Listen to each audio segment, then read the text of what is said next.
Boa tarde a todos.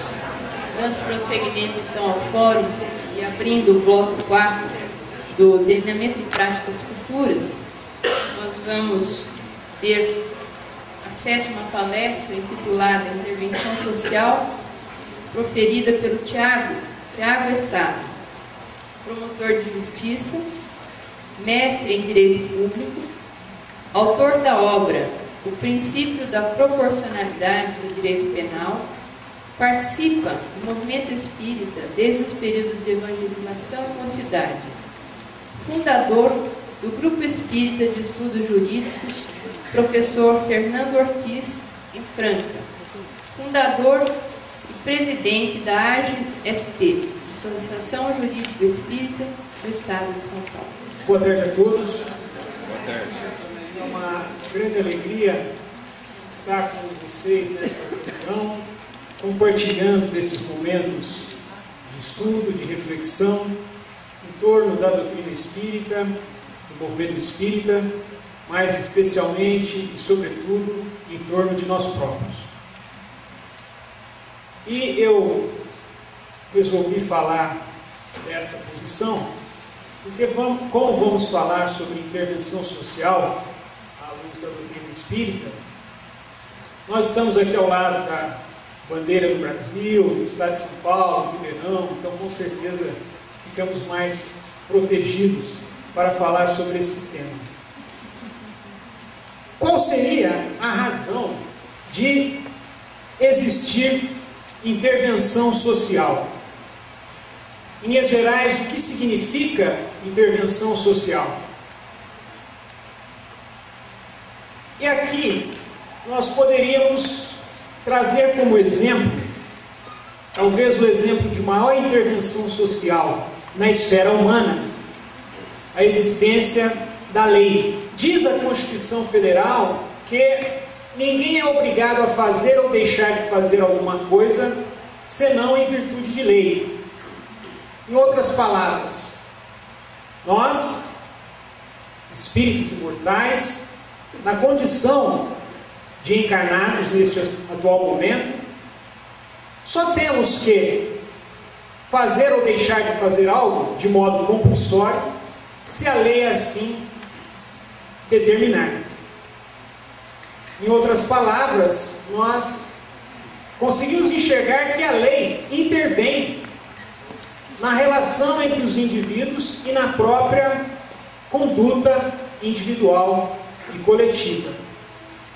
Sem dúvida alguma, isto é necessário para regulamentar a vida em sociedade.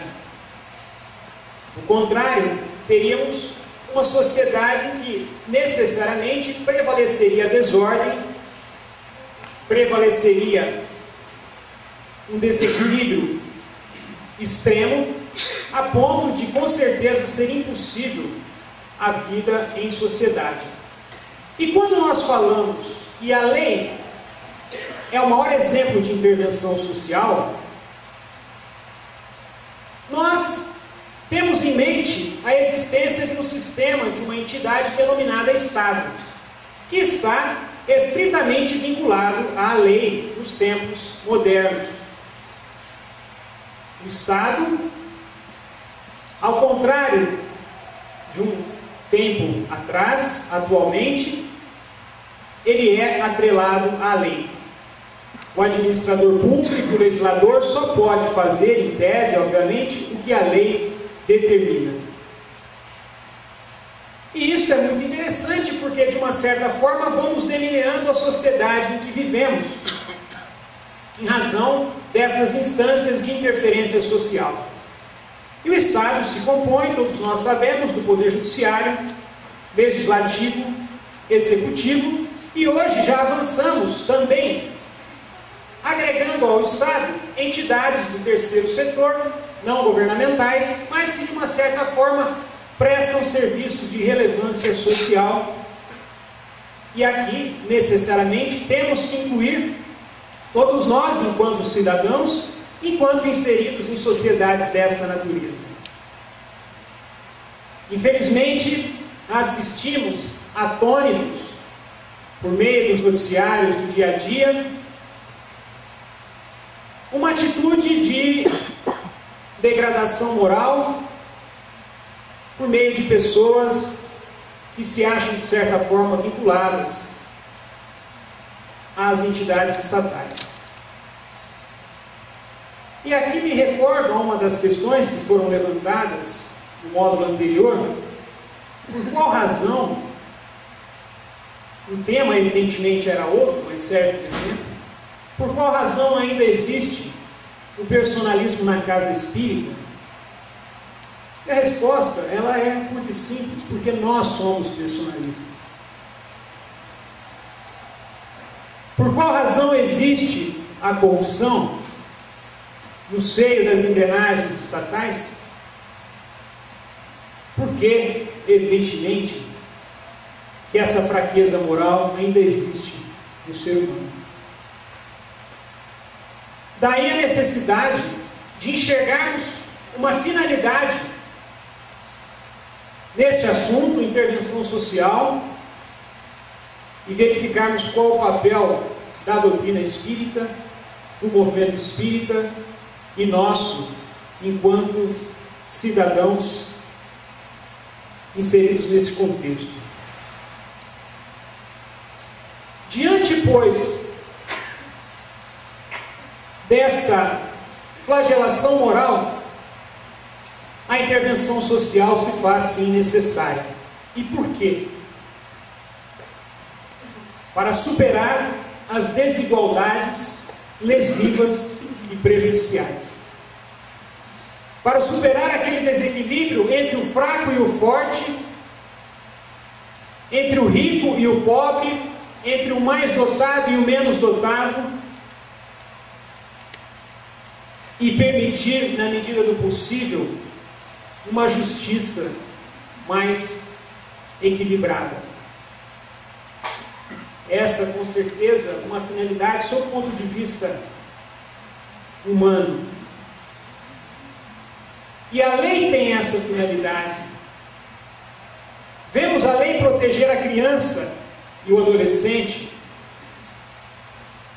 para que a família o respeite, para que a sociedade o respeite, pois enquanto nesta condição, ele acha-se numa situação de vulnerabilidade em relação ao adulto, evidentemente. Vemos a lei proteger o idoso, porque também, infelizmente, se não há essa proteção estatal, social, ele é menosprezado nos dias atuais. Estou dando esses exemplos apenas para justificar a finalidade da intervenção social. Sob o ponto de vista espírita, há uma questão 779 do Livro dos Espíritos, em que eles esclarecem o seguinte, e nós utilizamos esta resposta para representar, sob o ponto de vista da doutrina, a finalidade da intervenção social. O homem se desenvolve por si mesmo, naturalmente, mas nem todos progridem simultaneamente e do mesmo modo. Dá-se então que os mais adiantados auxiliam o progresso dos outros por meio do contato social. E aqui nós extraímos algumas conclusões interessantes. Que no seio de nossa sociedade, seja ela formada pelos encarnados ou desencarnados, há uma desigualdade, uma diferenciação individual que é natural. No entanto, cumpre àqueles que maior conhecimento possuem, que maior vivência possuem, contribuir para o progresso dos menos adiantados. O que se dá por meio do contato social. E quando falamos em contato social, invocamos a lei moral de sociedade. E quando falamos em progresso, trazemos também à baila a lei moral do progresso, que sem dúvida alguma é a essência da doutrina espírita, e que de todas as leis morais, se nós pudéssemos hierarquizá-las, com certeza a lei do progresso é a base de todas as leis, até mesmo da lei do amor. Porque se o amor não nos levasse ao progresso, de nada adiantaria a lei do amor. E, portanto, nesta linha de raciocínio, a doutrina espírita é sim progressista, é sim evolucionista. E neste raciocínio, a evolução se dá necessariamente por meio do contato social, da vivência com as diferenças, do contato com essas desigualdades, na tentativa, obviamente, de superar essas diferenças e avançarmos e seguirmos adiante. Daí, pois, justificamos, sob a ótica da doutrina espírita, a relevante e imprescindível necessidade da intervenção social. Bom, uma vez detectada essa relevância, como nós realizaremos essa intervenção? Qual a melhor metodologia? Se as grandes desigualdades, os grandes males sociais estão fundados no orgulho e no egoísmo, necessariamente o nosso trabalho tem que ser no sentido de minimizar essas causas para produzir melhores efeitos. Então aqui já chegamos a uma conclusão de que a intervenção social, sob a ótica espírita, necessariamente tem que promover o progresso moral, no sentido de diminuir e educar o ser para que ele combata o orgulho e o egoísmo. E nessa linha, a primeira contribuição da doutrina espírita necessariamente está em fazer com que nós preparemos aqueles que estão ao nosso alcance, em outras palavras, que estão mais próximos de nós, os nossos filhos, os nossos parentes, os nossos companheiros de trabalho, na casa espírita, ou em nossa vida profissional, a concluir que todos precisamos um dos outros, não sendo nenhum mais que o outro. Ninguém é mais do que ninguém. E que na perspectiva espírita, que tem aí como um dos pilares a imortalidade da alma, se hoje ocupamos uma posição social ou uma determinada condição, ontem assim não foi e amanhã assim não será. Portanto, na linha do que foi dito no módulo anterior, e creio eu que durante todo este evento, temos que educar aqueles que estão mais próximos de nós, ou melhor, contribuir para esse processo educativo, desenvolvendo sim as noções de solidariedade, de fraternidade. Esta é a base da educação espírita.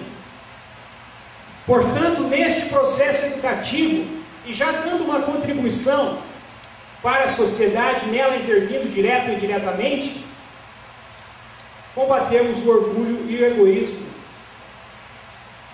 daqueles que estão mais próximos de nós e, evidentemente, que, em primeiro lugar, realizarmos esse processo educativo conosco. Allan Kardec dizia em Obras Póstumas: o Espiritismo produz curas individuais e quase sempre parciais, mas o que ele produz nos indivíduos é pronúncio que produzirá um dia nas massas populares. E aqui percebemos esse encadeamento de ideias durante todo o evento e concluímos, assim como os outros expositores, que a doutrina espírita não busca ser a religião, não busca ser a filosofia, mas busca sim, de uma certa maneira, procurar disseminar no seio da sociedade, em linhas gerais, as ideias cristãs e modificando o indivíduo. Isso vai se multiplicando e modifica-se, sim. E Kardec estava correto. Toda a sociedade. E aqui verificamos que o importante não é a intervenção social sobre o rótulo espírita, mas sim das ideias espíritas. Em Obras Póstumas, Kardec deixa bem claro que não teremos aí a disseminação da doutrina espírita, mas sim a vulgarização das ideias espíritas, e essa é a essência, e é isso que importa. Porque estamos preocupados com os resultados e com os efeitos, e não com o rótulo. E diz em Obras Póstumas novamente, que sob o império das ideias espíritas, o progresso penetrará nas instituições que se reformarão a si mesmas. Evidentemente que nesta linha de raciocínio, e após esse panorama geral da necessidade da presença das ideias espíritas no seio social como um fator de contribuição para a disseminação da fraternidade, da solidariedade, de uma maior prática e predomínio da esperança em nossas vidas, a doutrina espírita muito contribui. Mas vale a pena aqui dizer que o maior exemplo de intervenção social que temos conhecimento, e também já foi dito no dia de hoje, é a figura do querido e mestre Jesus. Um revolucionário, sim, por excelência, um divisor de águas em termos de intervenção social,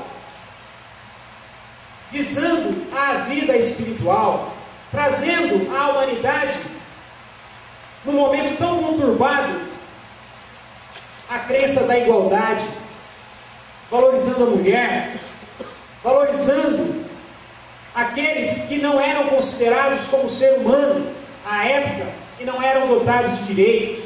Teve a coragem de trazer a lei do amor numa época em que a crença era outra, e revelou que o perdão vale mais que códigos, do que decretos. Mas, sendo um pouco mais concreto e palpável nos exemplos, lembramos aqui a figura de alguns espíritas que se destacaram também intervindo socialmente e produzindo resultados positivos na sociedade. Inicialmente lembramos do Dr. Bezerra de Menezes, que por quase 30 anos teve a coragem de militar na vida política, e isso por si só, evidentemente, que não traz um significado, mas militou na vida política com ética, com coerência, com moral, e isto sim é relevante e merece o nosso registro. E ao tempo que militou na vida política, não tinha o rótulo espírita, mas com certeza já era um espírita, e isso é o que vale.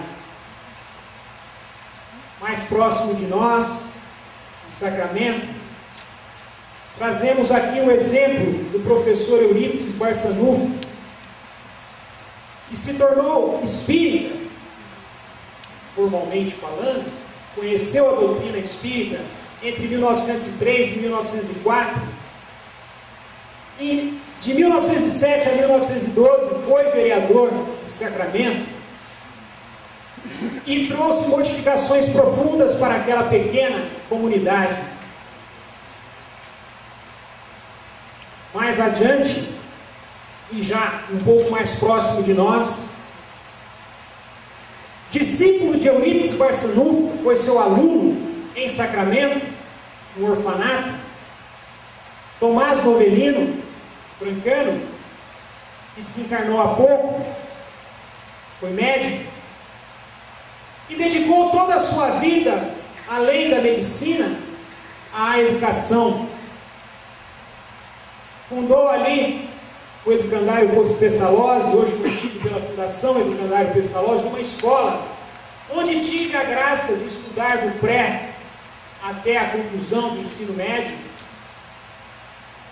E naquela escola, regularmente, dentro da grade curricular, obviamente que não de forma compulsória e obrigatória, há aulas de evangelização para aqueles que assim desejam. Foi sim, sem dúvida alguma, uma intervenção social de um espírita profunda.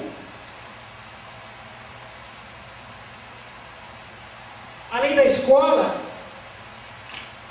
a creche, durante algum tempo, havia 2 indústrias de calçado. E vendo o Dr. Tomás ali, já com mais dos seus 80, 90 anos, a figura dele por si só já representava toda a sua história. O que quero dizer com isso é que a maior forma de intervenção social está no exemplo. Não está na fala, não está no plano das ideias, mas está sim, quando falamos de intervenção social, na realidade da vida. E com certeza o exemplo de Eurípides Barçanufo muito contribuiu na formação do Dr. Tomás Ovelino. É muito importante termos em mente de que a intervenção social que a doutrina espírita nos leva, e quando nós dizemos da importância do processo educativo na casa espírita, no lar e na escola, ser voltado a que o indivíduo supere, o educando supere o orgulho e o egoísmo, é para que ele vá se preparando também para realizar, para ser mais um interventor social do bem, mais um cidadão ético em nossa sociedade. Essa intervenção, pois, ela pode ser de forma individual ou de forma coletiva, pode ser dentro do movimento espírita ou fora do movimento espírita. Portanto, quando, por meio das ideias espíritas, preparamos o indivíduo para ser um homem de bem, um homem que se preocupa com o seu semelhante, que se preocupa com a vida alheia, estamos preparando para ser um construtor de uma sociedade mais justa e fraterna. E isso independe de condição social, independe de situação econômica, independe de grau de intelectualidade. Porque quando a pessoa tem um pouco mais de tolerância com aquele seu ente querido, que tem maior dificuldade de conviver, ele já está contribuindo para um planeta melhor. Quando ele entra no trabalho, independente da condição que ele exerça, e fala um bom dia com bom humor, e respeita aqueles que estão ao seu lado, que procura ser participativo e ter uma posição proativa, é um cidadão que promove uma intervenção social fundada nas premissas cristãs, nas premissas evangélicas. Portanto, quando trouxemos aqueles exemplos de Eurípides, de Bezerra, de Tomás, foi para dizer que não necessariamente precisamos adquirir um determinado destaque na sociedade ou sermos pessoas conhecidas para realizarmos uma intervenção. Não. E essa intervenção ela pode ser também coletiva, nos engajarmos na nossa profissão, envolvendo com as outras pessoas que também têm crenças positivas, que procuram desenvolver uma sociedade mais justa, mais fraterna, mais solidária. E todo espírita tem o dever, sim, de se preocupar com esse engajamento social, pois que, como vimos, é por meio do contato social que nós crescemos e que nós contribuímos para a nossa própria evolução e para a evolução de nosso irmão. E aqui, uma discussão muito interessante, a intervenção dentro do movimento espírita ou fora do movimento espírita.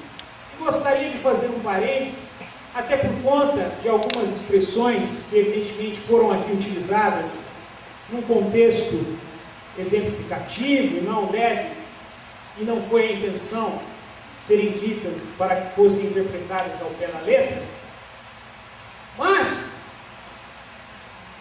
a entidade Casa Espírita, o movimento espírita organizado, unificado, e aliás, Bezerra já dizia que solidários seremos união e separados apenas ponto de vista.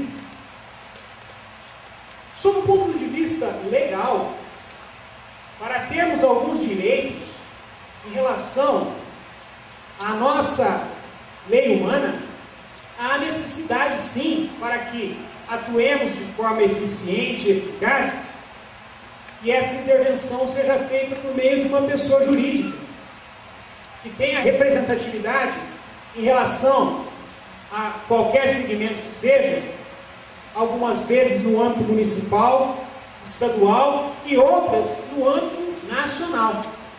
Eu vou dar um exemplo.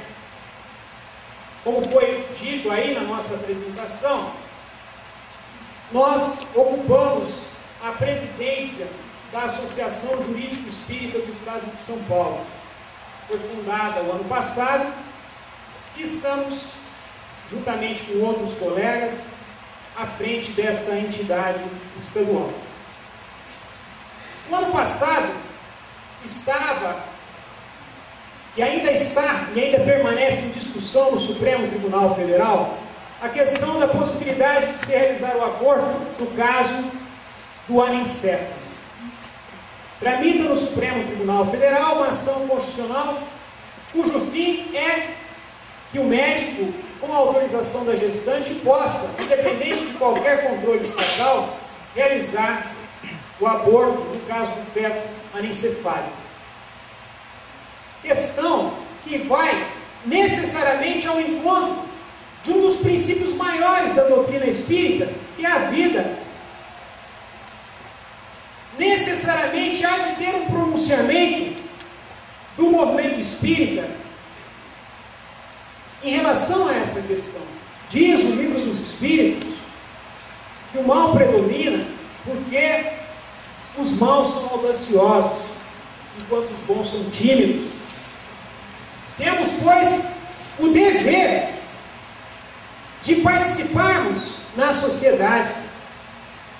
E, nesta linha de promover a intervenção social quando ela é necessária, estamos sim exercendo um direito e um dever. Um direito enquanto cidadão dentro dessa sociedade. E nós temos a Associação Médico Espírita, que se pronuncia contrária à possibilidade de realizar o aborto no caso do feto anencefálico. E por meio do Departamento Jurídico da Associação Jurídico Espírita, nós atuamos como representantes jurídicos da Associação Médico Espírita do Brasil, que é a condição que o nosso ordenamento jurídico exige para pleitear uma atuação junto ao Supremo Tribunal Federal, e propugnamos pela admissão do processo em que se discute esta questão da AME Brasil. Porque outras entidades lá também já tinham este espaço, algumas entidades religiosas, outras científicas, e nós julgávamos no direito de também ali estarmos. E foi autorizada a participação da AME Brasil, juntamente com essas outras entidades, na audiência pública que realizou no Supremo Tribunal Federal, discutindo a questão do aborto do anencefalo. E lá conseguimos, sob a minha análise, um fato histórico que foi levar a doutora Marlene Nobre, presidente da AME Brasil, e a doutora Ivene de Santos Prada, membro da AME Brasil, pesquisadora da USP, para, ao lado de outros segmentos, CNBB, entidades da ciência, também terem direito de colocarem as suas convicções, e obviamente que ali estavam representando a AME Brasil. Isto só foi possível em razão da existência desta entidade, porque individualmente o nosso ordenamento jurídico não permitia o ingresso das mesmas pessoas lá. Falo isso para dizer que a casa espírita é necessária sim, e que o espírita tem que ir na casa espírita, porque se o espírita não for, quem vai? O católico? O crente? O evangélico? O movimento de unificação é necessário sim, seguindo essas linhas da fraternidade, da solidariedade, porque quando saímos da casa espírita, ou se a casa espírita deixar de existir, enfraqueceremos sim, em relação a este exemplo que eu dei, por exemplo. Já finalizando, em razão do tempo, e para falar de intervenção social, acho que teríamos que ter um dia só para discorrer sobre este assunto. Um outro grande exemplo está na figura de Paulo, que durante muitos anos, na condição de ser o fiel discípulo das leis mosaicas, perseguia Jesus. E quando encontrou Jesus, buscou a autotransformação e foi pregar de modo inédito àqueles que não conheciam e não tinham acesso à palavra do Cristo, que eram os gentios. E foi nessa vivência diária, dando o seu testemunho, transformando pessoas e se autotransformando ao mesmo tempo. Quero dizer com isso, caros amigos e amigas, senhoras e senhores, que para promovermos a intervenção social, não necessitamos atingir determinado estágio evolutivo, devemos e temos condições de fazer isso na nossa atual condição, aonde quer que nós nos encontremos na presente encarnação, porque temos um passado e temos um futuro, mas a condição principal de nossa existência é o momento presente. E Paulo, caros amigos, para promover a divulgação das ideias do Cristo, não pensem os senhores que vivia de brisa, tinha o seu trabalho, poderia ser um grande advogado, porque era detentor do conhecimento das leis, mas sabidamente sabia que teria dificuldades em trilhar esse caminho, e foi aprender e desenvolver um ofício que é, em outras palavras, fazer tapete, e conseguiu se sustentar fazendo tapetes e vendendo tapetes, e levou a palavra do Cristo aos gentios, àqueles que não tinham conhecimento desta realidade. Em outras palavras, na condição de espíritas, temos sim que levar as ideias espíritas, sobre o rótulo ou não do espiritismo, para a sociedade, com o fim de diminuir as mazelas por conta do orgulho e do egoísmo. E assim como Paulo, ao sairmos daqui, que possamos ter a coragem de vivenciar a fé de Jesus, e temos a certeza de que assim como ocorreu com Jesus, com Paulo, com o Dr. Bezerra, com o Dr. Eurípides, com o Dr. Tomás, não teremos facilidades. Teremos sim muitas dificuldades.